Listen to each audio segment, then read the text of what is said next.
Joker here, and I've got a treat for you. The latest podcast from the PSVG Podcast Network. Ooh, that's a mouthful.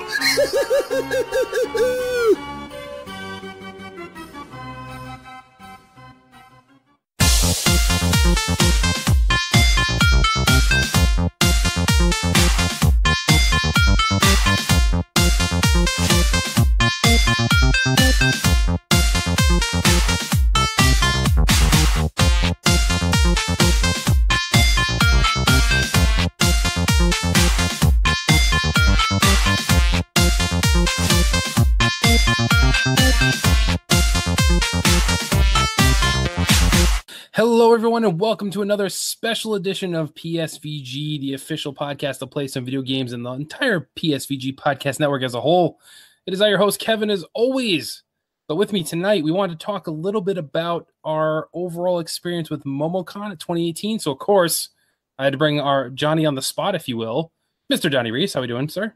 PSVG foreign correspondent reporting for duty. And by foreign, he means in his own state. That's right. About 20 miles away. Not that far. Fair enough. So if you're a follower, if you're a listener, if you've been subscribing on YouTube, you've seen the barrage of content that has come out over the past week that Donnie worked literally blood, sweat, and tears on to get out there and deliver to you. So we wanted to talk a little bit about some of the stuff maybe you didn't get to see or you didn't get to hear, kind of the insight, the behind the scenes story as to what exactly went down, and give Donnie an opportunity to tell more of the stories he encountered that he hasn't been able to share on the airwaves as of yet. So that's all we're doing tonight. We're not talking about what we've been playing. We're not talking about video game news. You'll hear that in the regular show. This is a special episode just talk about MomoCon. So, Donnie, before you start talking about the experience, now we know that this was your first con and you were excited to go in. Without getting into too many details, were you, I don't want to say disappointed, was it what you expected going in? That's a good way of putting it. It's a really good question. It is what I expected it to be. I could just put it that way. I mean, I kind of had an idea. I didn't think it was as big a production as E3, and it's not. I didn't think video games would be a big part of the show, and it definitely isn't. So anybody that living in Georgia or Atlanta or thinking about traveling, like, video games very much like a sidebar. Like, even if maybe not even that. Everything else basically has a bigger presence and is more focus than video games. Cosplay, number one. If you're going to MomoCon, it's for cosplay. There are people there that hate that there are even vendor booths. Like, they're just there to dress up and talk to other people that dress up. The comic book manga section of the con is huge, and it's heavily trafficked.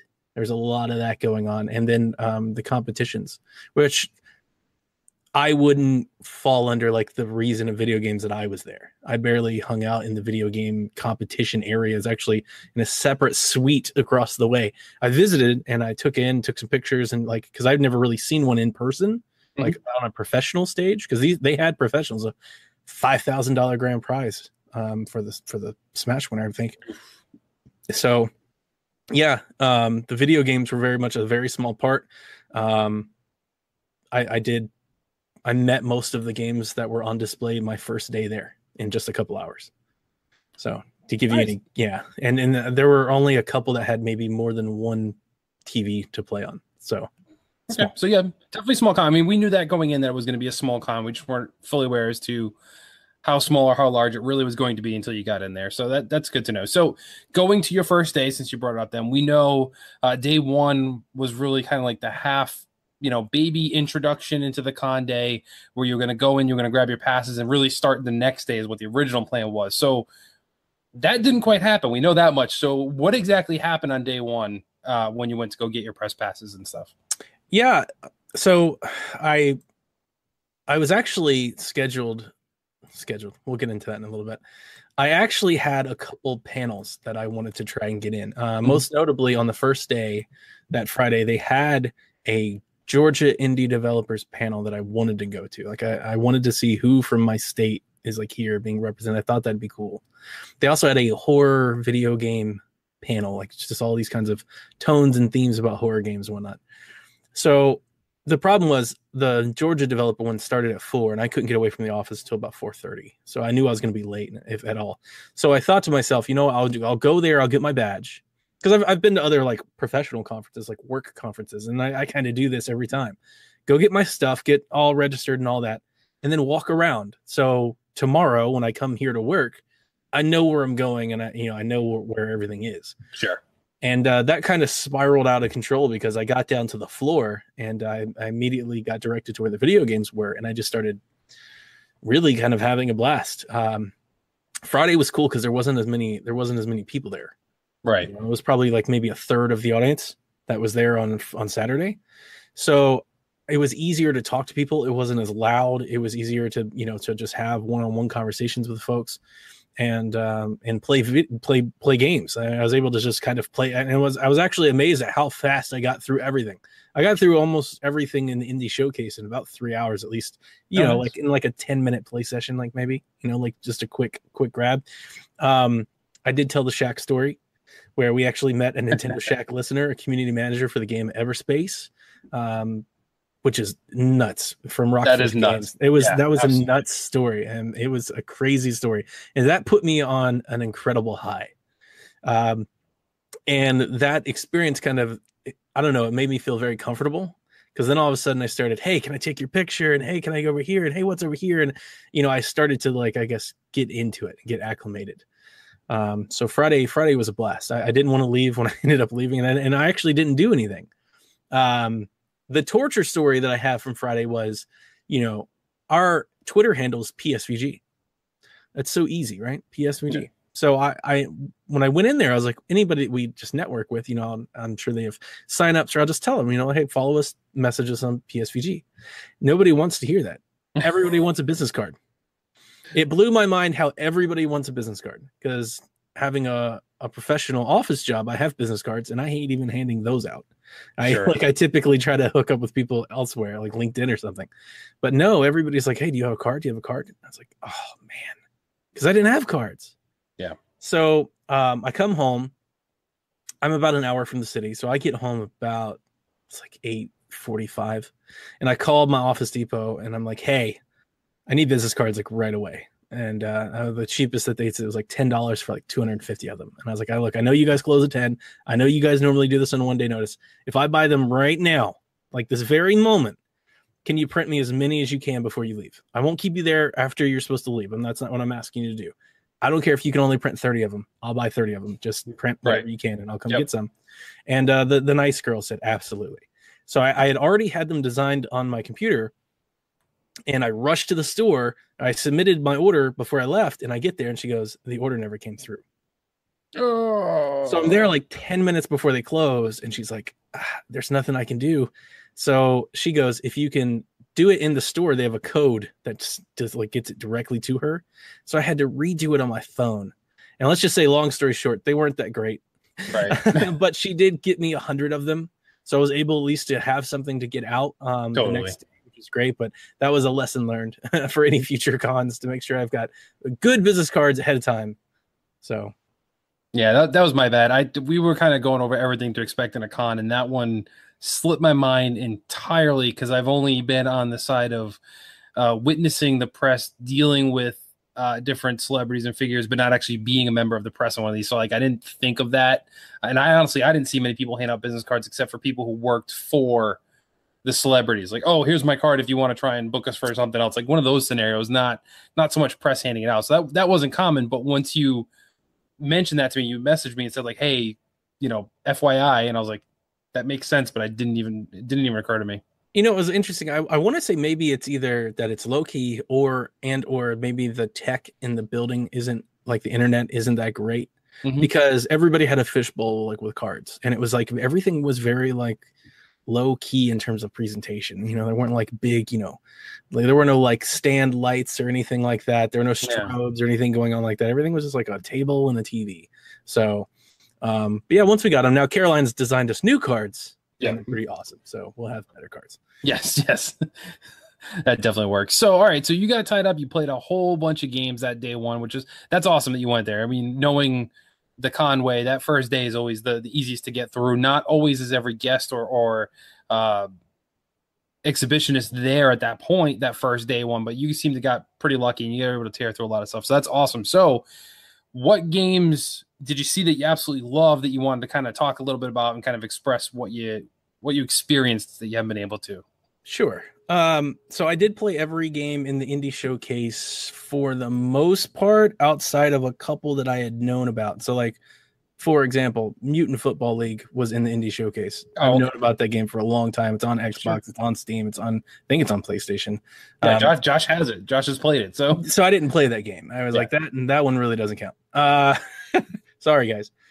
The first game that I remember capturing my attention was a game called Astoria Legends, and we followed the Twitter account for it and the developer. Now this is an alpha game. I don't even know if you can find footage of it, to be honest with you. My best elevator pitch, I took pictures of it while I was playing, and I think I posted a video on our Twitter account. My elevator pitch for it is immediately think Shantae. Okay. 2D sprite, cartoony, right? Character, and then mix that with Bayonetta-esque, like button-up, smash 'em type, like boss battles, that type of stuff. Sounds pretty cool. And it was pretty neat. It's very stylish. The button mashing was good.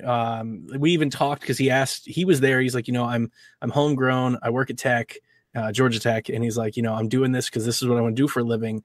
And he was like, tell me what you think. And I was like, well, I didn't know half of the stuff about all the button combinations I could do until you told me, because the game didn't tell me. I was like, I'm sure when you make this game, actually, you will have some sort of tutorial to teach people that.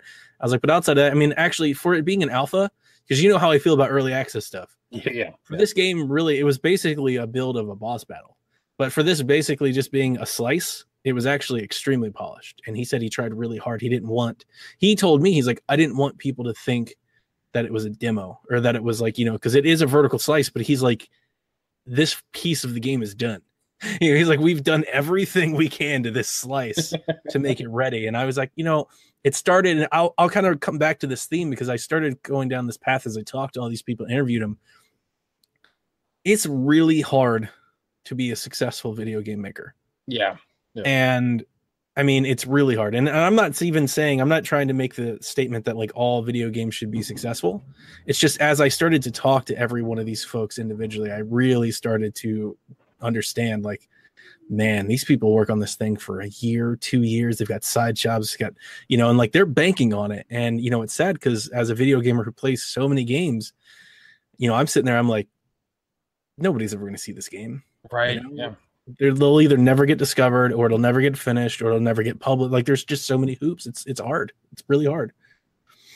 We've seen that firsthand with game developers too. It's true. Yes. We're talking to Jeremy Alessi and Swapfire, and we know the struggles he's going through currently to make that dream a reality. Now, he had his first game come out, didn't do super, super well until he made it, free for that while. And then it was like top of the charts on the Wii U eShops, which was awesome. But, now he has a concept that's even better than the original one, but now it's like he can't seem to grab that attention. And he has a normal job, he has people working with him, they have normal day jobs too, and it's how much time and effort can you really commit to something when it's a side project? Essentially, you need to worry about the normal day-to-day stuff first, then it's like, okay, and I do this in my free time. And you're right, how do you get the attention of somebody, a bigger developer, to pick you up and publish that game for you, or to invest in that? Like, how do you do that if you're only doing something part-time? You may have the best concept, but if you're unable to make a polished product to show off and win people over, it's really hard to do that. So I can imagine that that's a little rough going through that and seeing that stuff.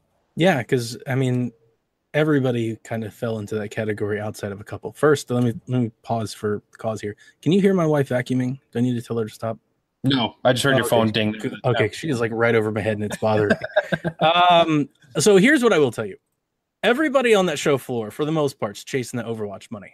There is a lot. Overwatch, Overcooked. The Overcooked formula is something that a lot of the indie devs are trying to go after. I saw several Overcook-ish things.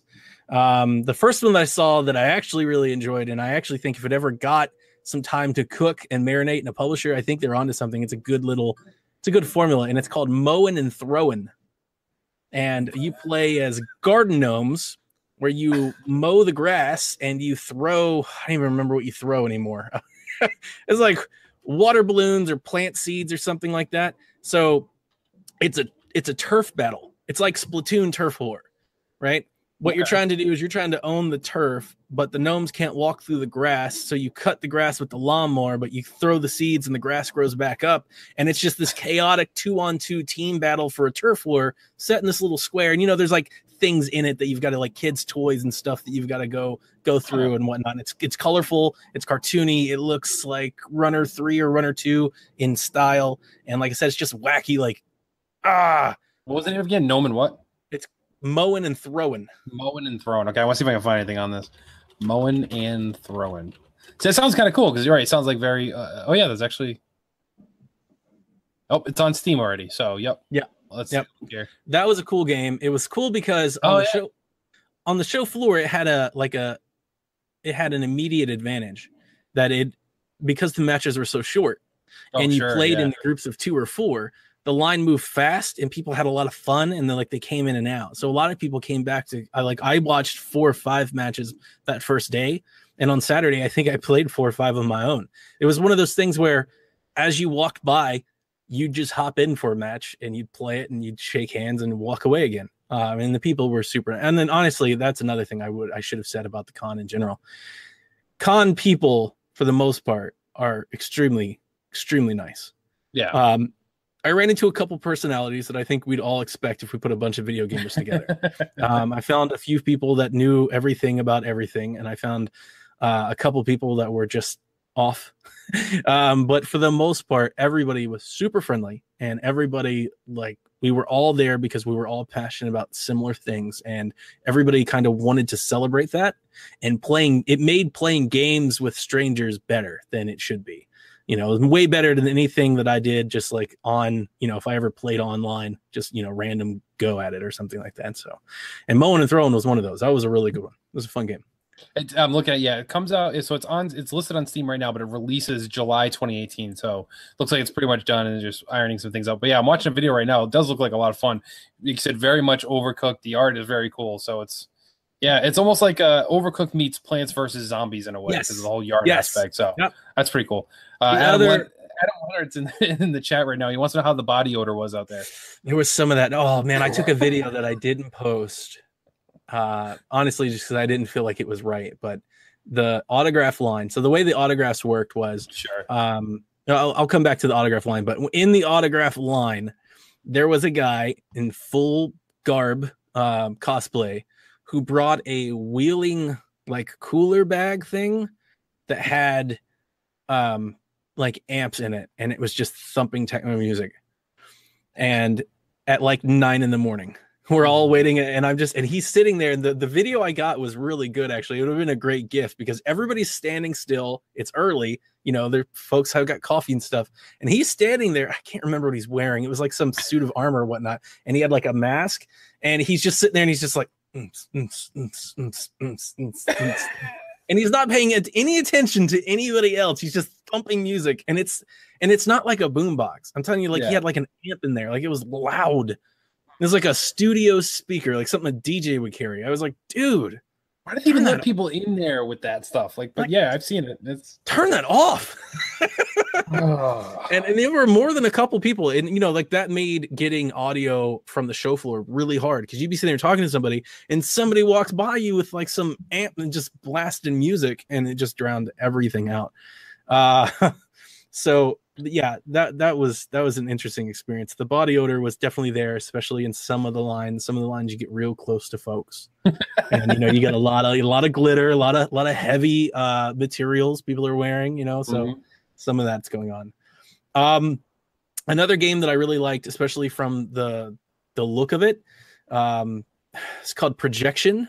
It's like a platformer. It's shadowy. It reminds me of see, I told you I was going to forget everything. You remember that? What was that PlayStation 4 launch game that played with shadows and all that? You know what I'm talking about? Nope.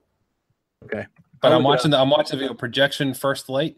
It almost looks like Limbo. It looks like Limbo-esque. Yes, okay. That's it. So it's this limbo-y, inside-ish, very much like monochrome, black and white. It's got this These Oh, but they're all shadow puppets because they got the little stick underneath them. right, and you play with the light to like make the platform to jump over and whatnot. It's pretty good. Yeah. Contrast was the PlayStation 4 game. Okay. Contrast is more style. This is an indie game. It's more of a 2D platformer. But it was neat. That was a good one. Not with a lot of these games, like nothing like blew me away like game wise. I didn't play anything that was like The Last of Us or Uncharted there, but like nothing like that was going to be there. Sure. So they're simple games. A game that one's coming out Q1 2019. Looks like it's hitting Steam, Xbox One, PS4, and Switch. So it's coming everywhere. That one. So that's pretty cool. There's a game that everybody, if you're listening to this and you just are into games, everybody should at least look up. This is not a game for me. I played it, and I would say that the con experience is not the best way to play this. Some people would disagree with you, tell you it's the best way to play it, and that's a game called Twin Cop. This is a Josh game. I need Josh and Mo or Josh and Kyle to stream playing Twin Cop together. Whoa! Well, first off, they stole Fluxtapo's art, color, and font and everything. I think Fluxtapo stole. I've seen that so many other different places. I'm pretty sure. No. Fluxtapose was the first one. Copyright. They own that. Yeah. So, it's this. It's like it's a top-down shooter action game, like Mr. Shifty, except that it's a 2-player co-op game where each player controls one arm of the cop. Yeah, I'm looking at this now. Yeah, for those listening and not looking up, it looks like a Smash TV type game, if you remember that. But yeah, it's one cop and each person is holding one arm and shooting around. So it's a twin stick shooter, but it's 2 people playing it basically, which is. But crazy. Then they have like these mini games where you have to like unlock the door or something together, and you. Yeah, I've seen defuse a bomb, and they got to cut the orange wire, and each person is using one half of the scissors. So in the con experience, you're just getting thrown in with somebody you have no idea who to talk to. You're probably not communicating, and this is a game that requires such. It's probably more fun than A Way Out to just throw some gamer hate down. But that's a really interesting game. That's I would say that in terms of something that sticks with me, that one is the most interesting. It won an award this year at GDC from ID at Xbox. So wow. So there you go. There you go. Yeah, it's hitting Steam summer 2018. I don't see anything about any other platforms, at least not here, but it does look interesting. The Norwood Suite. Yes. A hashtag Kevin game. Yes, it is. I was playing that game for 5 minutes and I wanted to be like, what the are we playing? Like, what is this? What is this mess? Weird art style, weird story, like adventure game. Just I don't know, jazz punky. I don't know. Like that's kind of the vibe I was getting. I was like, jazz punk is the game with like, it was like the game with like the sheriff and whatnot, and with the monochrome faces. Or okay. So that was the vibe I was getting. All right, so that was right there. I didn't play jazz punk, but I remember watching a review and I was like, this is what this one's reminding of. Not my favorite, and it wasn't my favorite that I played on the show floor. Check my notes to make sure I'm not missing anybody. Oh, okay. Yeah, I got 3 more. I'll just get the other one out of the way quickly. Everspace is a game that's on Xbox Now, or PlayStation Now, Xbox soon, or Xbox Now by now. It's on PC. It's been on PC. Everspace is awesome. It's coming to Switch, and Everspace is just it's a roguelike star space shooter where you play a Star Fox Rogue Squadron type thing, and you fly around the galaxy and you shoot stuff. That's what it is, and it's a really good formula when it handles well, and that game handles well, and it looks awesome. That game looks gorgeous on PS4 Pro. It looks great.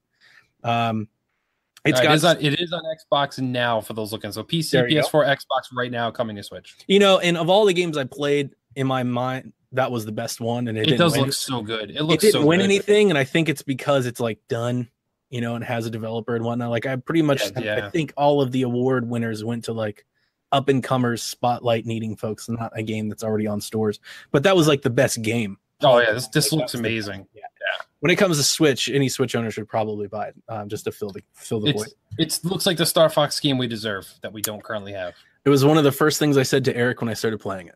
And I was like, man, the Star Fox feels. He's like, I know, right? It is actually really good. And then me, I don't even like roguelikes. But it's pretty simple though, right? You blow up as much stuff as you can, you get as many resources as you can until you die, And then you go back to the screen, you pick a new ship, and you use all that stuff you got to make that ship better, and you go and continue the fight. It's not that bad. You remember I told you everybody's after that Overcooked money? Yeah. Let me put your attention to a game called Cosmos Quick Stop. And that is definitely an Overwatch-esque game. He had one of the best elevator pitches. It's a fast-paced game of interstellar gas station management. Coming 2018. Yeah, this. Huh.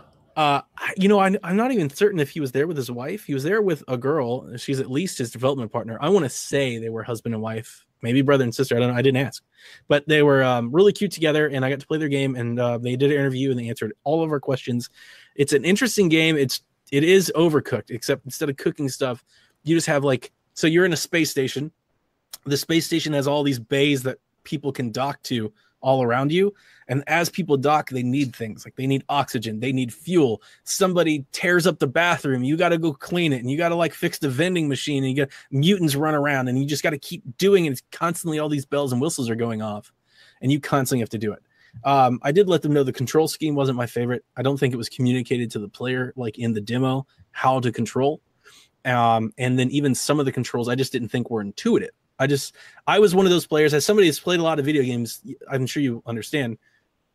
There are sometimes you play a video game where you assume that the control is something. You've either played a bajillion games that do that, or it's natural. It's this is how this should be. And that game was not that, and it stuck out to me. I was you should map this to this button because that's how it feels. This and this other game does it like this, and maybe you should think about doing that too, which I'm pretty sure they didn't like hearing. They're this is my game. I'll make it how I want.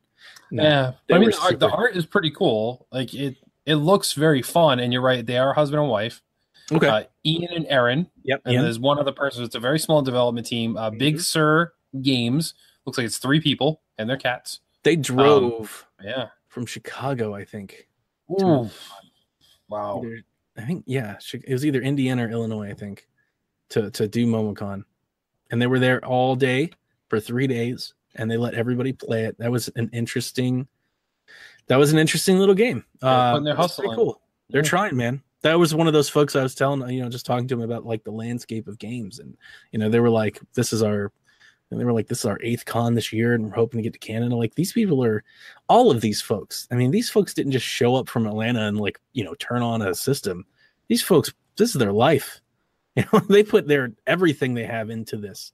So yeah, I mean, and they're hitting every con. It looks like they were at PAX, they were at Chicago, there was a con in Chicago. They obviously were at MomoCon. So yeah, I mean, they're putting their all in this game, which is, good for them. They're doing everything they can to try and make it happen. They're trying. They got the hustle grind on hard. Another game that is out now that you can play. It's on Xbox, it's on Windows, it's on mobile, and it's on Steam, and it's called Samsara. And it also came with this awesome little comic book they made for the con. Oh, I've heard of this one. Okay, yeah. Samsara is gorgeous. One of the prettier games from MomoCon. Built on Unity, has that Unity art style. Looks like Rayman Legends or something like that. Yep. And it's an interesting game. It's a puzzler, but it's not a puzzler in the sense. It's not a puzzle platformer. What you do is you're presented with a challenge. You have a light side and a dark side, and you can flip them with the click of a button. And that's kind of neat, actually. You click through it, and you set up the boxes and whatnot, and then you basically execute the command. And you execute the command, and your characters start moving along the path you've set up. And if you screw up, they die. And if you don't, they both get to the portal, and that's what you try to do. There are 77 of these levels in the game. I think it's $14.99 for Xbox. But that's off of pure memory. That was over a week ago. I want to say it's $14.99 for Xbox. It is. Yep, $14.99. And that's gives you everything the game has to offer. If you want to get it on mobile, I think they give you the first realm free, and then you pay $7.99 or something to get the rest of it. Yeah, it does look cool. It looks like so like you said, it has the platformer. It looks like a Rayman type thing, but it looks like it's a person on top and then a person in the mirror image below. So it's almost like a Shadowsy. Yeah, it's like a Stranger Things, like the Upside Down. Kind of go more dark on the bottom, and then the colorfulness is on the top type deal. Kind of, yeah, not unlike that. And it looks really good. The guy was super nice. Another thing that I feel bad for mentioning this just specifically about him. But another thing that I realized is I often think with social media and how well things are presented to us as gamers, I think we may, or at least, I'm going to stop saying we. I think I may have underestimated how unprepared developers are to talk about their game to the masses, and like the role of a good communications director. Yeah, the PR person versus a developer out there on the thing. Yeah, there were several times when I was either asked questions to provide feedback about a game, or I was asking questions to pull information out of a game.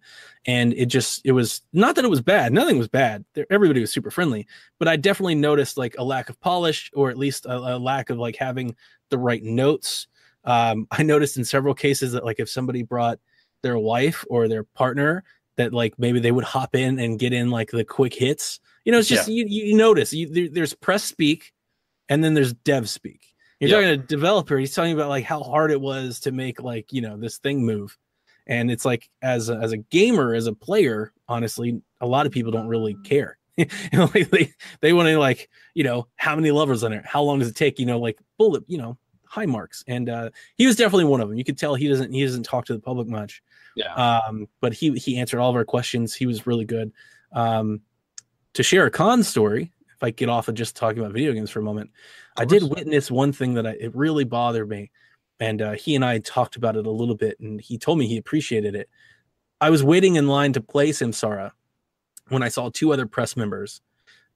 These press guys I never saw for the rest of the week, so I'm not sure like what they were doing. Yeah, and we can talk about the press part of it. But they demoed his game, and they didn't play it. He played it. They didn't like want to play it. They like made him play it, and then they watched, and then they like basically just stopped watching. And because there's no like lines, like, so I'm basically standing over their shoulder. Yeah. One of them was just like Instagramming, and one of them was like, one of them tweeted, "There's too many puzzle games at MomoCon." And I was just like, this is really, it bothered me, because not only was I ecstatic to have been invited, I'm sure if anybody's followed our blog this week have seen, I really tried hard. Like I tried my best to like do it the right way, like not make a fool of ourselves. And there were a couple of times I did, but I tried hard not to. And I could imagine a lot of our Podern family would treat the situation the same way. Yeah. There's a lot of folks that we talk to, guests that we've had on the show, listeners of our show, that would die to cover an E3. Like that they would just be in heaven, and they would do everything they could to do it and do it right. And just to see somebody just, maybe they were just having a bad day. I don't know. I don't even know who they are. So that's why I don't. They could have been pressed that had nothing to do with video games, and they just, it's true. And we've talked about that so many times about, like when we were going really hard on like reviewing games and trying to get as many done as possible, like sometimes we'd have the wrong person reviewing a game, and it might not have been a bad game. It's just that game's not for that person. So they probably shouldn't be the one talking about it. And maybe, it could have been a situation like that, but you're right. It's disheartening when there's so many people who want that opportunity that don't get it. Yeah.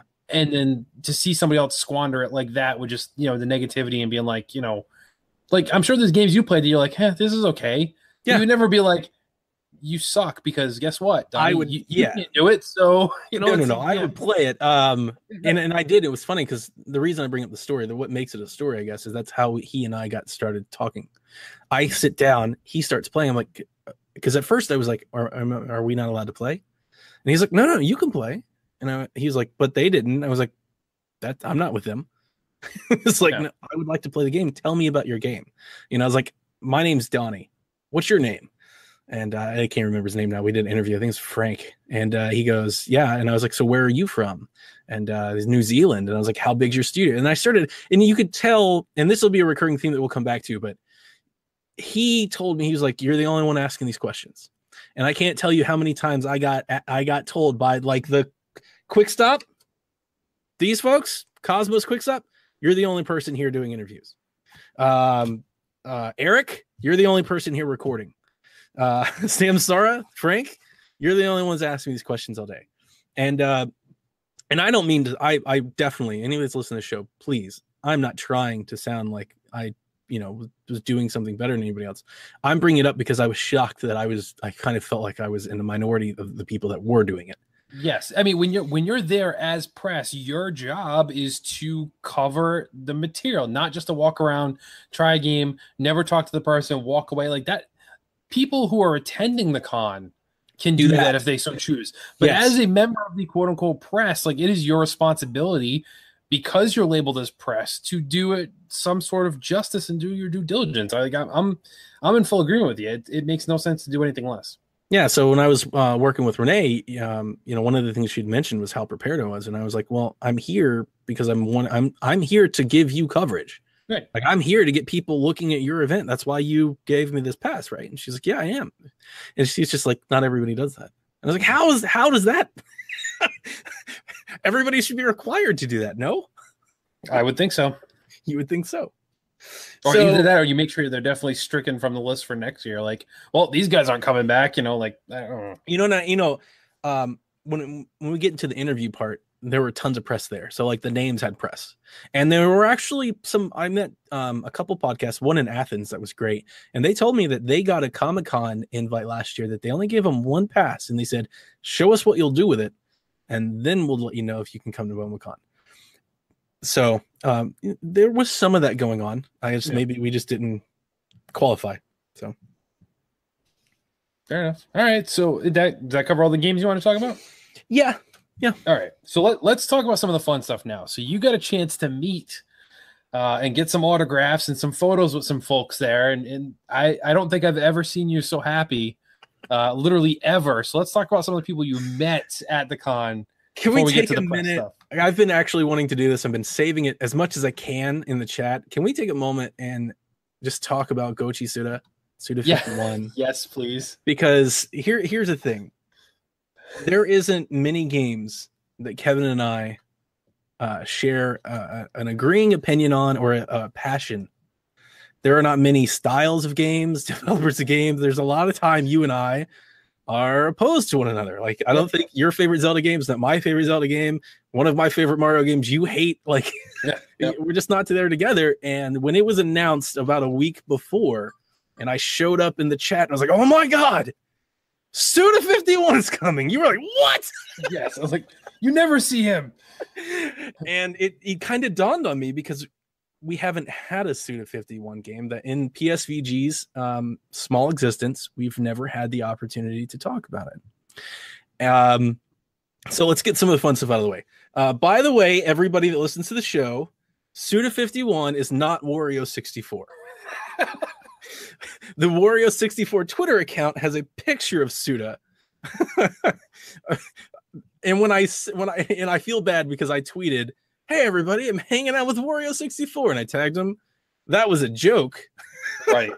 That I don't know how many people got, but I won't drop any names, but let's just say I got more than 10 people asked me what it was like to meet Wario 64.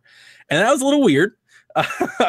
Only because and this is, I really want to talk to you about this, only because I've long considered myself a fan of Suda 51 games. Now, having been at his press interview, I now question my own fandom because there are fans of Suda 51 that I could not possibly qualify myself as. But, not that any one fan is better than the other fan. It was just something that I definitely noticed. Yeah. Hi, Jack. Good night. That said, he just completely threw me off my game. You were not the biggest fan in the room for Suda. Yeah, there were people there were people that were there to interview him about his anime development.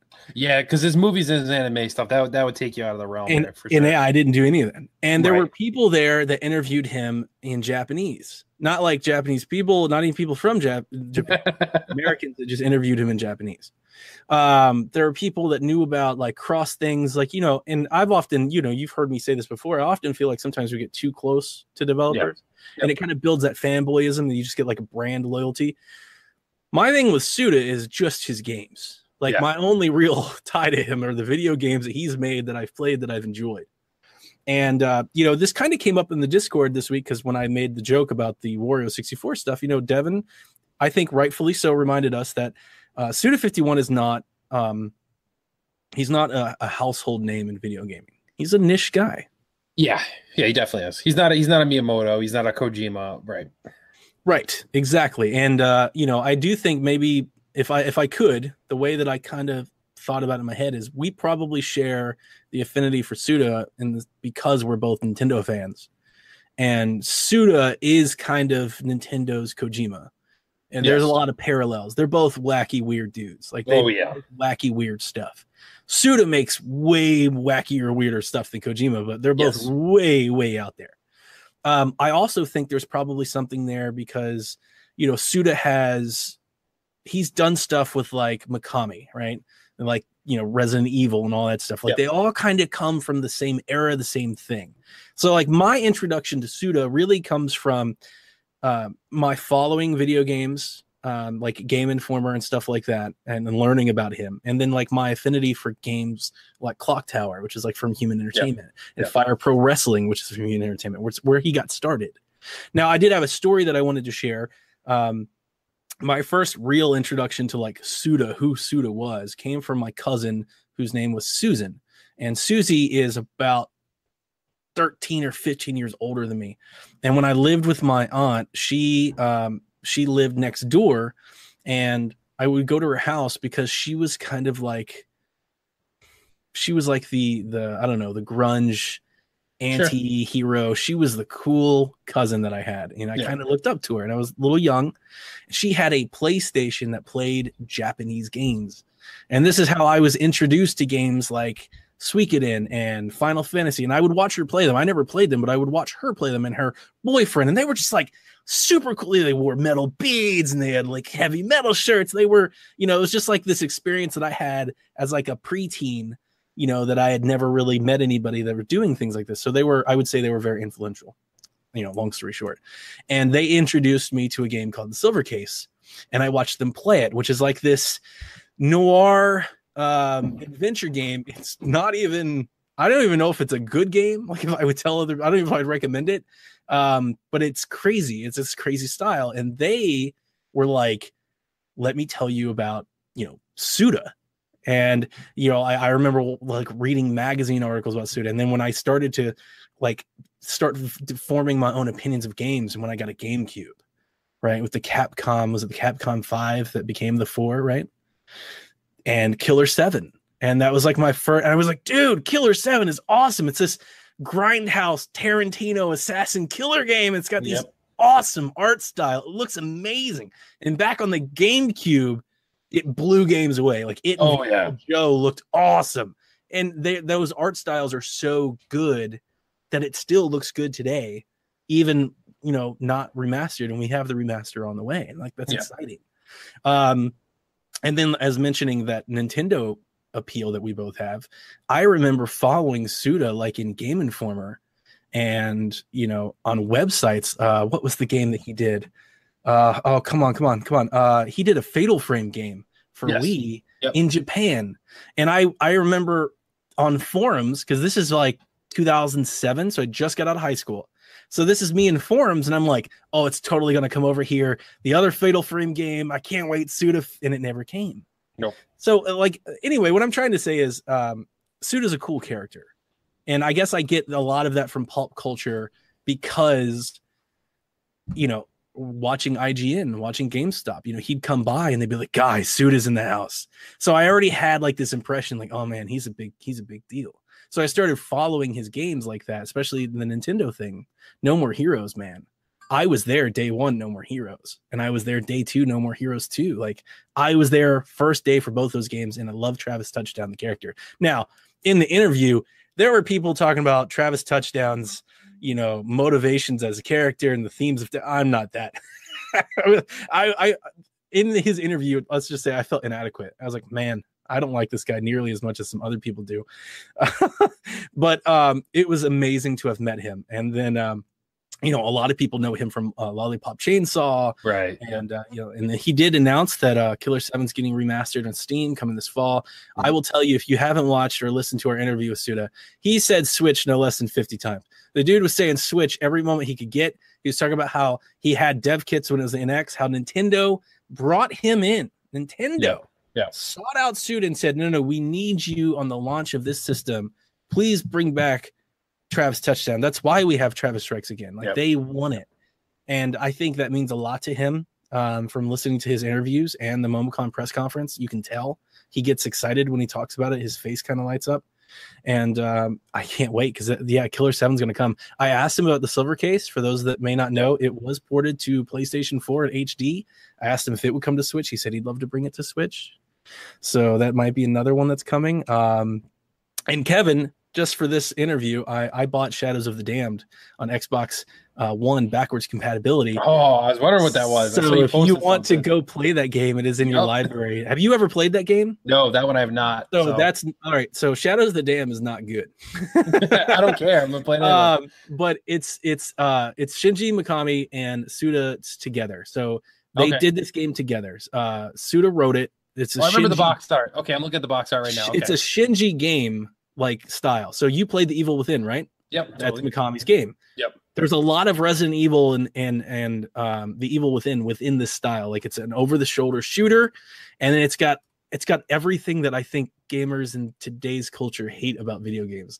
Yep. Over sexualized characters, blood and gore, ridiculous lines, dumb stuff, but I was feeling, I don't know, I was feeling nostalgic. I wanted to try it. What I did is I went to Xbox and I was like, I wonder if any of his games are backwards compatibility. Yeah. I was actually in the mood for Lollipop. I was like, maybe I haven't played Lollipop, because I was thinking to myself, I haven't played a Suda game since No More Heroes 2. It's been a long time. It's been a long time.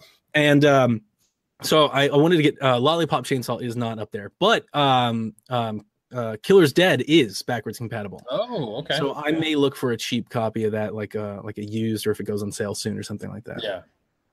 But anyway, I did get to meet him. Sorry for this. I thought the story would be fun because we never get to like just geek out together, and we don't really have a whole lot of stuff to do it. No, and I honestly don't think people realize who Suda 51 is. I mean, obviously, people are asking if he's Wario 64. Suda's a legend, and even his games are not the mass appeal success stories that like Kojima has, or Miyamoto, or Tezuka, but his style and his impact on games, I think, have been like pulled from an influential, like, all right, for example, Killer 7. You look at that art style and you see shades of that in Wind Waker, and you see shades of that in Persona 5. Yep, totally. Like all of that's all Suda. Like that stuff is all like him, and like his style. I go back to Clock Tower. I love that series so much. He was there at Human Entertainment, like point and click adventure games. I know like he wasn't the only one that did it, but a lot of the indie styles like Detention and the Coma and these things that I like, Telltale, a lot of that it's the same formula. It's good storytelling built around a point and click thing, and he kind of did that back in the day and made it very popular. So that type of stuff, I've always been a fan of. But I did get I got a Switch case autographed. I got a blank Switch case autograph so I can put my Travis Strikes Again art inside of it. You and I had debated on what to get signed. The first person that came, guess what they signed? A Switch. I wanted to get him to sign my Switch, and Kevin was like, don't do that. It's going to fade. It's not going to work. And man, the first person walked over there, pulled a Switch. I was like, oh, I should have done it. But my best story of the con, honestly, is this. Because Kevin, you saw the pictures. I don't want to over sensationalize because I know I do that quite a bit. I kind of teared up when I met Suda 51, and it's not because I'm a fan that was like overcome with emotion. It's what happened at the moment. So I was third in line. The autographs are forever. So I wanted to get back to the autographs. So the way this works is the con opens at 9:30. The exhibition or the exhibit floor doesn't open until 10. Everybody lines up to get into the exhibit hall. So the line is no joke, 3,000-4,000 people deep, an hour and a half before the show floor opens. And press have to wait in that line. Now, lucky for me, I've got some friends that work for the facility, and I was like, I need to get down to the floor and not in this line. And I was able to make that happen. I wasn't down on the exhibit hall. It's not like I was just cutting in front of people. I just needed to bypass that giant long wait of line. So when they opened the exhibit hall, I was able to get pretty good on the autograph. So what they do is they do an autograph ticket system. Everybody waits in line to get tickets, and you get a ticket to whoever you want, and if you show up with a ticket, you're guaranteed an autograph, and if the tickets are out, then you're out. So he was the only one that I got. My plan for Saturday was to get all of my personal stuff out of the way so I could do all my stuff, like all my work stuff. So anyway, long story short, get up to the line. He walks out, super friendly. Like, he's super friendly. Of all the people I met, he's by far the most friendly. Like, you can just tell he's a very kind person. He's very happy and excited that you're excited to meet him. He didn't charge for his autographs, which I couldn't believe. That's crazy. That's crazy. When you told me that, I was unbelievable. I was told he never does. They're like, no, he never does that. He would never do that. And I was like, that's amazing. What an awesome thing to do. I walk up to the line. He has a translator. Doesn't speak English very well. And I'm just like, oh my God, Suda. I'm just like, I'm so happy to meet you right now. I'm like totally geeking out. And at this point, I have my composure. I'm cool. I got it. I'm like, this is great. I'm so happy to be here. And his translator goes, what, would you like him to like write your name? Like, do you want him to make this out to somebody? I was like, oh man, he'll do that. That's cool. Cause it was like, I'm like, he's got other things to do. And he's not going to personalize all this stuff. So he starts spelling out my name. He goes D, and Suda goes D, and Suda goes O. Suda goes N. And when he gets to the end, he writes 51 on the end of it, and he looks at it. He holds like if I could recreate it for anybody watching us a video, he goes, oh, and he looks up and he goes, Donnie-san! And everybody behind me screams it too. And I'm just like, I don't know what happened at that moment. I don't know what happened. I was just like, oh my God. I was like, I don't even know what to do right now. He just screamed my name, and everybody's screaming my name. And like, even now, I'm trying to remember it. And I'm like, oh, it was, I can't even explain it. It was just, I don't know, man. It was just like an emotional moment. Like, because it was like he went out of his way to like make somebody happy. And like, when you see it on his face, like he was like, do you want a picture? And I was like, we get pictures too? And like, so I get up to take a picture, and he like grabs me and pulls me. He's like, oh, I'm just like, dude, this is the nicest guy for somebody that doesn't have to be that I've ever met. And I think, I don't know. I just think that situation, that environment, everybody's smiling. Like I 360 degrees. I saw nothing but smiles and happiness. I don't know. It just did something to me. Like, I had to walk away for like 5 minutes, and I was chatting in our Discord. I was like, I don't know what happened. Like, I got to sit down for a minute and collect myself because it was overwhelming. But yeah, if you haven't seen the photo, go on Donnie's Twitter there at Playing Nintendo, 8 no G's and Playing Nintendo, and look at his profile picture, and it is the greatest picture ever. But yeah, you can see the absolute joy, not only in Donnie, but like you said, in Suda. Like, you can tell he genuinely likes making other people happy. He was 9:30 in the morning. Yeah, and he's on Japan time. Like, it was. That's true too. Yeah, it was crazy. And I would say this about the other guests. Like, the other guests, every guest was great, but you could tell like some guests were going through the motions. Some guests do this. Like some guests were just, getting their job done, and not Suda. Like, he genuinely wasn't that. And I don't know, that did something to me. It was awesome. Very cool. Very cool. So, all right. So you met Suda. Yep. You also met a couple other people there too that recorded some things for us too. So why don't you talk about those experiences? I know they probably can't live up to Suda's, but I got to meet Troy Baker, Nolan North. I did have them try to do some voiceovers for us. The audio is not good. So I'm not sure how many of them we'll be able to use. It cost me a lot of money, but because they don't do anything for free. Let's just say that they are very high price stuff. They were charging $50 for autographs, $50 for voiceovers, $50 for pictures. So if you wanted a picture, an autograph, and a voiceover, you were running $150 a pop. Just for anybody that wants to know, like, I have no problem. Hey, get your money. Like, I have no problem. I'm not saying that. I'm just saying, like, if you ever see them, just be prepared. I did get them both to autograph my Last of Us American Dreams exclusive hardbound cover. So that makes me 3. I have 3 of the 4 that I want. I've got Neil. I've got Troy, I've got Nolan. I just need Ashley. And I asked Troy, I was like, hey, I really need I really need Ashley. He's like, good luck. He's like, I would like to see Ashley when we're not working. He's like, I can't even get Ashley. That was pretty cool. Troy is very nice, like very nice, very kind, like nice, friendly, like just, I love it, like a loving person. Nolan is just Nathan Drake. Like, that is such a typecast. He's just a smart ass, and he's just like funny quips at every turn, and he makes a joke out of everything. And the entire time he's making fun of Troy, like he's just Nathan Drake. Nice. Is that character? I want to say this because I think it's important because people normally don't get to meet these folks any access, but I want to preface that I'm not trying to make it sound like it's a bad thing. I understand like what they have to go through. Those two are on a clock. Yeah. Like, they're there for 30 minutes and not a minute more. And you can tell. And like, they're like, they check their clock, even like during the interview, like they check their wristwatch 8 or 9 times. And like when time's up, time's up.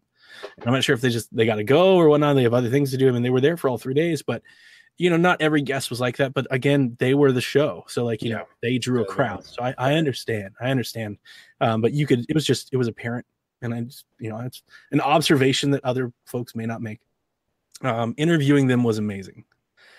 Interviewing them was amazing for several different reasons. One, just I got to talk to, I mean, I've got all this Last of Us stuff behind me. Everybody at PSVG knows The Last of Us is the only reason I have a PlayStation. I mean, I love all kinds of stuff about PlayStation, but The Last of Us is the reason I have one. Let's be real. I have one for one game, and just getting to talk to them about that stuff was good. I think I asked really good questions. That was the hard part. The hard part was I didn't want to walk in there and be like, "Hey, what's your favorite video game?" Like I was, and because you helped me make the questions, I was very concerned. I was like, I want to ask something that somebody would want to hear. I've struggled with that, and I thought I asked them. I thought I did that one well. Yes, I agree. The press conference was, I want to say, kind of a mess, and I hope that doesn't make our MomoCon folks angry. Let's just say it's a little like wild, or a little just lacked rules. There was really no structure.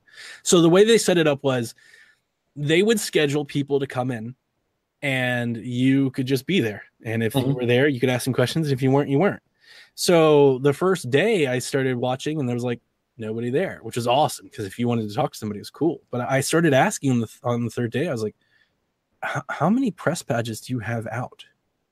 Like, how many people can fit in here? Because they only had like 12 chairs, Kevin. It was small. Wow. Okay. Yeah, it was like there's like 3 rows of 4 in front of the interviewer, and they were like, "Oh no, we can fit in here." They're like, "We don't." And I was like, "But how many press badges you got?" Because, like I said, I've been around the con for 2 days. I saw the badges.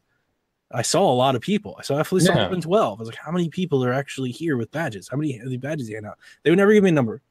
Now, I used to recruit for ESPN high school football players. Right. A part of my recruiting job was getting tape. I did that for 6 years. I know what it's like to struggle for a shot. Yeah.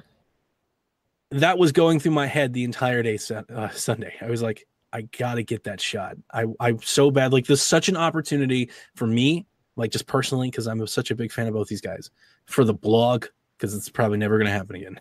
And, like, it was such a big opportunity. I was like, I got to get that shot. So I told you, and I told Caroline, we went to lunch. I was like, I'm going to go camp out in that spot. Yeah. And like, what are you talking about? I was like, I'm afraid that like when Troy and them roll in, there's going to be 80 people in the room, and I'm going to be all the way in the back, and I'm going to have a shot of like a bunch of hands and cameras, and it's going to be awful. Yeah. So I went and camped out at 1:00. They were scheduled to come through at 4:30, and I went and sat front row center. And I didn't move. And I interviewed everybody that came through, whether I wanted to use it or not. I acted like I knew what I was doing. I acted like I knew who they were, because people would shuffle in and out, and if you weren't doing anything, they'd ask you to leave or move, like, hey, you're not really here for anybody. Like, once you let these other people get in front of you. And I sat there the entire time. And I was even honest about it. I told Renee, I was like, I'm here for 4:30. I was like, I'm going to be right here for 4:30, but I will give everybody the college try. And it was great. I met a YouTuber. I don't remember her name. She's got like 3.5 million followers. She does voiceovers of anime, makes 24 grand a month doing YouTube. We're doing YouTube wrong, Kevin. Yeah, apparently. I'm not getting any of that. So. But anyway, then when they finally came in, it was genius, because I sent you the pictures. You've seen them, and maybe we'll post the pictures with this blog story. About an hour and a half. So like they came through 4:30. I was there at like 1. So maybe around 3-ish, people started to come in. And not just like people with passes with blogs. Like the AJC came in. The Patch came in. reporters, news sites came in. The Gwinnett Daily came in, and they came in with 2 cameras, a light fixture, a boom mic. Like, they came in with legit stuff. Right. And I have pictures of them setting up all around me. That's just everybody all around. Both was what you, if you guys saw the interview, what you don't know is that over both of my shoulders is a camera, and like I really can't move my head because I'll be in the way. And they hated me for it.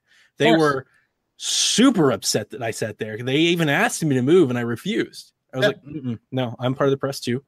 I have the right to this spot as you do, and I've been here all day because this is what I'm here for.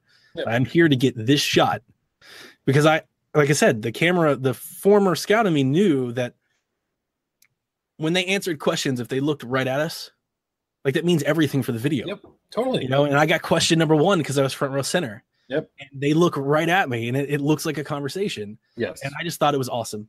And I hope other people appreciate, maybe, not that me sitting there for 3 hours is worth anything, but it was just, I went out of my way to try and get that shot. I was like, I gotta get that shot. And I was really happy when I did. And I remember when I posted a picture, I snapped a real quick photo while they were getting ready. And Devin was like, how are you this close? It's like, I've been sitting here all day for this one opportunity. And that was a really good conversation, just to sit down and hang out with those guys. But like I said, they're on the clock. Yeah, so like, man, when the 30-minute hit, they were like, we got to go. And they were one of they also didn't take pictures. Like, everybody that came through the press row took pictures, and they were out. And then they rolled deep too. They came with police. Like, oh, wow. Okay. Yeah, they were escorted. They rolled like 6 people. They had their own MC. So like, there was a girl in the press conference that was like basically picking and choosing who gets to do questions. And then when they came in, they had their own guy. It's like, geez. Alrighty then. Professionals. #professionals. These 2 are. I guess so. They were also supposed to they're supposed to be separate, and they did everything together. Like, they were supposed to have separate autograph sessions, separate interviews, separate anything, everything in tandem. So gotta roll with your homies. That's just true. Like, it makes it. I mean, if you travel and you do this a lot, which I imagine, well, actually, I know that they do when they're not working actively on a voiceover like that. That having somebody else there, I guess, probably it's got to make it easier to travel. And the thing that you missed, and I'll try to get you a shot of it because my wife has it on her phone, but unfortunately her camera is not nearly as good as mine, was during my interview with Suda, she was at a reading of Beauty and the Beast where Troy Baker, Nolan North, Jen Cohn, and the other Overwatch girl, and I apologize, I don't remember her name, Japanese lady, they read, I mean, I feel bad saying that, but I mean, like, I don't know any other way to just describe her. I'm not an Overwatch fan. Kyle knows. Yeah. Sorry, Kyle. I'll look it up real quick before we get out of here. They were doing a voiceover of Beauty and the Beast, and they did it like in all these different characters. So like, one of them I saw part of it. Your wife posted part of it on Facebook, so I did see a little bit on Facebook. Like, they did it in Family Guy voices, and then just all kinds of weird stuff, like Bob's Burger voices. And she said that they kept doing it on the fly, and they made Troy as Belle for part of it. He was playing the girl character. Like, all of the stuff they were saying that I was getting from my kids and her, like, they seemed like they were having a blast. Fun, right? And it looked like a lot of fun. So they were the stars of the show, and we knew that, and we knew that on the guest list. They were the highlights. There were so many people that were there for them. Interesting factoid about getting their autographs, especially with Troy. Troy to me is Joel. And like, I know he's Sam and I know he's Delson, but Troy to me is Joel. And I was there as a Last of Us fan. Dude, there was like one of 3 people there as a Last of Us fan and like a crowd of like 500. Troy Baker is everything. Yeah. There are box arts of anime and cartoon series and movies and comics and all kinds of stuff that I had no idea that Troy Baker does. He's got quite the IMDb. Quite the IMDb. Man. Like, honestly, I mentioned earlier, video games were such a small part of it. Right. There were like 6 of us that even had video games. We were all like looking at each other like, what are all these people doing here? You're in the wrong line. It's crazy. Yeah, but yeah, he's muy famous. Yeah, that's for sure. All right, so we're running a little longer than normal, which isn't a big deal. But is there any other stories of note you wanted to talk about before we kind of move on towards the closing moments? meeting Kyle Hebert was an eye-opening moment. He did a little Shaq recording, a bumper for us, which was awesome. Yeah. Here's the interesting thing about him. I had no idea who he was. No, yeah, I wouldn't either. And all of the DBZ characters were there, and that was a huge thing. Apparently, from what I'm told, sure, they all don't show up together. Yeah, I don't know, but like Goku, Vegeta, Gohan, and Kyle Hebert's Gohan, Chi-Chi, Master Roshi, they were all there. So there were people that I got to meet that were like, here's my Dragon Ball Z fighters, and I'm gonna get everybody to sign it. And they had like 30 autographs all over. Oh yeah, yeah. So it was cool. So he comes in, and I knew he's Gohan because that's in the press book, right? Sure, Gohan. right. He's Gohan, and I know Dragon Ball Z. I'm like, that's cool. It's Gohan. That's not really what I'm here for, but I'll interview him anyway because I'm sitting here. He's one of the people I'm camping out for, So he just rolls through, and he goes, yeah, I'm Gohan, and I'm something else on Naruto and everything. And he goes, I'm Frederick and Fire Emblem, and I'm like, what?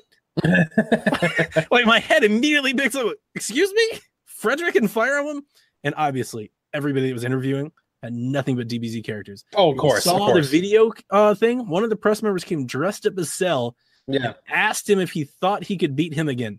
Like it was like I'm telling you, the presser was a little wacky, man. It was a little out there. Yeah. But I was able to get in a Fire Emblem question or two, which I think through all of the they're like, wait, what? The stares that I was getting from everybody in the room, like, shut up about the Nintendo game. How dare you? But he was entertaining. He was very open and honest, which I appreciated. He was just like, especially about the business. So was Jen Cohn from Overwatch. Like, she was too. She was like, look, this is hard. And it's not only hard because you have to be good. She's like, it's getting harder to make a living. She's, she was really, and Doug Cockle, the voice of Geralt from The Witcher, he kind of echoed her statements. They were like, you don't really understand this market, this voice acting market is shrinking. There's so many people that want to do it.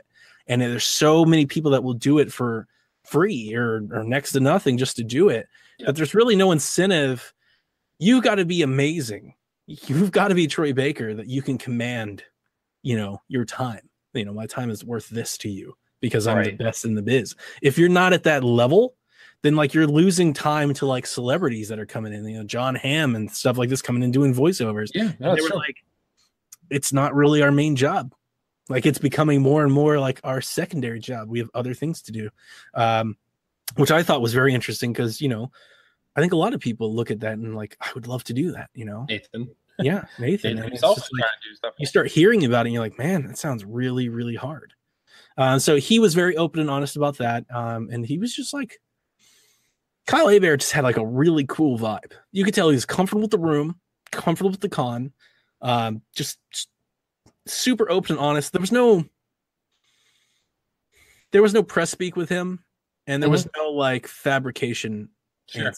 It was just he was genuine guy. Great shooter, and you could tell instantly. And I like picked up on it, and I was like, actually, his interview is probably my favorite of all the ones. I'd say listening back, you could tell he commands the room. He knows, like he just has that presence, and he seems much like you said with Suda, a genuine nice guy. Like he had the air about him. Yeah. So that was kind of an unexpected but awesome moment. Cool. All right, so now this is all behind you. The work is done for the most part. We're still trying to tweak up some audio stuff that'll be trickling out, but the big stuff is out. You've sat on this for a week now. You've been able to decompress. Are you glad you did this? As press. So you're not saying like if you went as a guest, like, Yeah. So I know exactly what you're saying. The way that I described it to my wife was here in Atlanta, there's an outdoor music festival called Music Midtown. It's huge. It's like this Woodstock thing. And like 4 or 5 years ago, the Chili Peppers came and highlighted the show. Sure. I camped outside their stage for 5 hours to ensure that I had a front row seat to one of my favorite bands. And it rained. And I drug her along with me. And you know what that means. There's no leaving to go to the bathroom. No leaving to get drinks. You'll lose that spot and you'll never get it back. But, 3 hours before time, there's 50,000 people between you and the front of that stage. You'll never get back. Yeah. I'm so glad I did that because it was every bit of awesome, but I don't think I'd ever do it again. And there is a part of me that feels that way about running around as the press. I feel like maybe I bit off more than I could chew. Because one of the things that really made me stand out to the event promoters was I actually had a reputation when I walked in the door, because Kevin, you saw my schedule. Yep. I submitted for interview requests with times associated. Yep. And apparently I'm the only person that's ever done that at MomoCon. That's crazy. I thought that too. I was like, that's insane. And they were like, no, we just kind of schedule and people come through. And I'm like, I have other things to do. Like, I want to cover these panels. Like, I'm booked at 2:00 tomorrow. Like, I can't. So that kind of set me aside. Actually, when I walked in, Renee was like, that's the guy. These are the guys. I mean, she mentioned, she's like, PSVG. She's like, they brought me on the show. They knew all the answers. I was like, yeah, we were just trying to give you like a boost. We knew, like, we do our homework. So that kind of made us stand out. And it's competitive. Right. And, we don't do this for a living, like, it's not how we make money, and we're not trying to make money. Like, that's not even a goal. So right. It's always hard when you run up against people that have that mindset, because it's like, I don't want to step on anybody's toes, but we have just equal right to be here, even though, totally. and like, there's some of that. And I ran into some of that. So some of that I prefer not to even really mess with again. And then also, like, I took my kids on Saturday, and it was great. They got comic books. They got signed by this dude that was Infinity War and Civil War, and like, it was cool. But here is the problem: was I got them down to the exhibit floor before they opened, so I could show them around, because when they opened the show, I only had an hour to be with them before I had to run and do everything else. Yep. So, and I didn't get to see half of the panels I wanted to, because I was on the interview circuit or I was on the show floor, and it's just a lot. I mean, there's a lot for one person. You could understand like how a team at like GameStop or IGN splits it all up. And I never really felt like I got a chance to like sit down and really enjoy anything, because I was always like content. And, I could imagine MomoCon being 10,000 times more rewarding if I just bought a ticket, like I had originally planned on doing, and just kind of, and I wouldn't have gotten all the stuff we got. I understand that, and that's awesome. Like, that stuff was great. It's big for us. PSVG goes away in 5 years. Like, we'll forever be like, one of those folks that ever interviewed Suda 51. Like, we did that. That's cool. That's a highlight moment for PSVG. But at the same time, it would have been cool to spend time with my kids. It would have been time to, I would have entered the Smash tournament just to lose, but just to do it, like dumb stuff like that I felt like I couldn't do. So some of that, and also like trying not to step on anybody's toes, trying not to like get us banned for life on the concert. So like, trying not to do something that screwed something up so egregious that we were remembered for it. That was also a thing, like kind of thing. It's just kind of, I was kind of wired like the entire time, just on the go.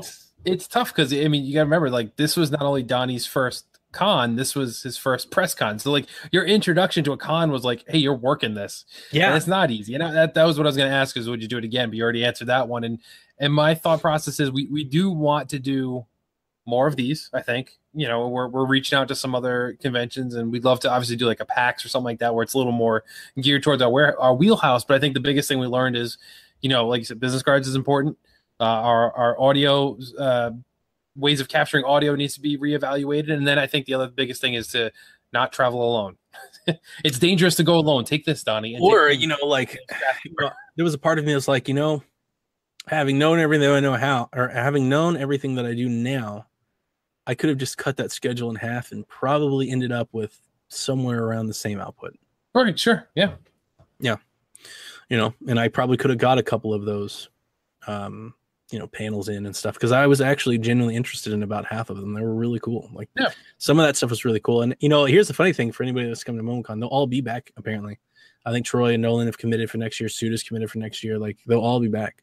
So like, you'll have another chance. But yeah, I'm not sure if I'll do it. I think maybe I was talking to Caroline, like maybe make her do it. Maybe we'll both get in. Maybe I'll just do like one. Maybe I'll hop in for an interview or two. But yeah, I don't know. I mean, it's true. If we can get, you and Caroline, maybe even Brian involved, and just get like 3 press passes, like Coach could come. Right. You have that. Yeah, that's true, because Coach won't be far away either. I mean, you did a great job establishing that character. Like, oh, hey, here's this guy. He knows what he's doing. And our connection with Renee, if we keep that alive, we could certainly make a better stab at it next year for sure. And, my thing about it was, there was also like a feeling of like indebtedness to MomoCon. Right. Yes. You know, Totally. like to Renee, it's like, no, I gotta do it all. You know, Yes. like that's why, you know, like I gotta make them, you know, happy that they gave us a try. You know, I was definitely like trying in that mode, like, here's all the stuff I did. Like I'm doing all this stuff for you.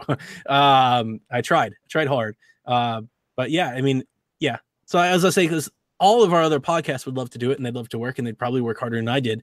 And I don't know. I often I do think there's some of that. My wife, I think she probably agrees with me. There's a lot of that. A lot of what's involved in this isn't really what I'm good at.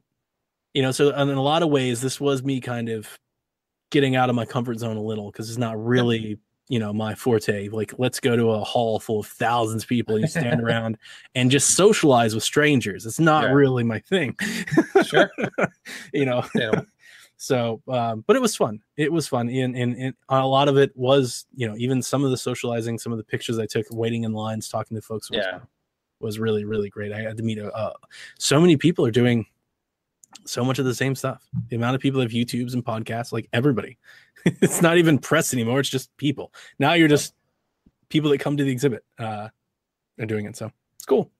That's true. That's true. It's definitely not easy. It's definitely not for everyone, but we wanted to give all you listeners or viewers out there an inside look as to what goes on behind the scenes and what we kind of went through to make this a reality for you guys and generate that content, you know, more so Donnie than anybody else. But it's just a matter of getting it done and getting out there, getting our feet wet. You know, once again, we try to push our boundaries a little bit and do something maybe outside the norm of what you've heard in the podcast community, because like Donnie says, everybody's doing podcasts. Everybody has a YouTube channel, everybody has a Twitch channel, and you got to do something a little bit different to distinguish yourself. And this was our first event. Yeah. Sorry. We interviewed Xbox. Oh, right. Yes. Dropped today. We interviewed Xbox. That's an interesting story to tell. Yeah. She was one of the first people that I identified as I want to talk to. I want to talk to these people. I want to talk to Suda, Troy, Nolan, and Sarah Condi, ID at Xbox. Nobody knows her by name, but you know, like I saw ID at Xbox. I was like, that's a huge program. It's a brand. They're awesome. Let's do this. Yeah. I asked for an interview from the con, was denied. She is not here for press purposes. It's like, well, that sucks. So I start back channeling, start doing some Twittering, start like looking up some emails, start finding some stuff, finally get a hold of her. Hey, we'd love to interview. We're this small blog, but you know, we love Microsoft. We have a Microsoft show. Like, let's talk Xbox. I got to go to my PR people. PR people come back. This is cool. This is interesting. What do you want to talk about? Submit your questions to us. All right. Here are all my questions I want to ask. All right. So and they're right back. Some of these we're not going to answer. They just strike them off immediately. And then they come back and they go, all right, we'll answer them, but in written form. Like they wanted to, and I was like, that's cool. We'll take whatever we can get. And I was like, but guys, I think you're missing an opportunity here. Like, we're really a podcast. Like, audio is where we are. I'd love to get audio. I was like, I'd love to get video. And they were like, absolutely no cameras. So like do not turn the camera on her at all. I was like, geez, guys. And they go, all right, so we're going to do an audio interview. She's going to read the answers to the questions. She had very little wiggle room to like riff off of. Right. Yeah. Like she got two questions, one on the front, one on the end that she could like free reign. Yeah. And the rest of it was kind of, press speak. And then and then they go, all right, she'll be there Saturday in a black hoodie at 2:00. No.